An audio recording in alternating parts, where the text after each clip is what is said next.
Magkano na pera mo ngayon? 5 and 10 na? O, 520 na lang kukunin ko, okay? Ligtas. Sige, hindi na talaga ako kukuha. 5 and 20 na, sapat na. Sa tingin ko mananalo ako. Ngayon, huwag muna kumuha. O, parang hindi na lang ako kukuha. Sa ngayon, medyo risky na talaga kung kukuha pa ako ng isa. Ngayon, dodoblehin ko para sa'yo. Gawin natin 20. Kumuha ng isa, 20. O, wait, ito ang kukunin. Tapos ito hindi. O, pero siguraduhin mong pinag-isipan ng mabuti ha. Kung kukuha ka pa ng isa pagkatapos nito, dodoble ang amount. Pero pwede rin mawala lahat ng pinaghirapan mo. Kaya pag-isipan mo mabuti kung tutuloy mo. Okay, sandali. Kaya sa pagkakataong ito, sa swerte na lang ako aasa. Random na lang kung sino ang mapili siya na. Ayoko na, hindi na lang ako kukuha. 5 beses. Kunin na natin 5 times. So yung 10 magiging 50. Kahit 5x pa, honestly, hindi rin siya sulit.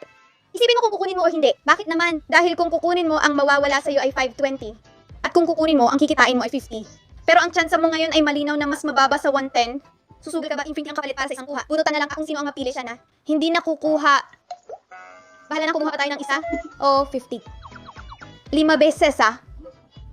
Kaya kukuha na lang ako ng isang ito kasi tingnan mo, hiwalay naman siya. Kukunin ko ang isang ito. Pag-isipan mong mabuti ha. Wala na, ibig sabihin lahat ng ito ay successful. Kung meron, magiging 570. Huwag ka na magtanong sa akin, baka ibalik ko na lahat kapag nagtanong ka pa.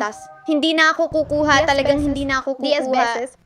Hindi na ako kukuha, sinabi ko na nga na hindi na ako kukuha. Hindi na kukuha. Isa pa 10 beses na isipin mo nga. Isipin mo,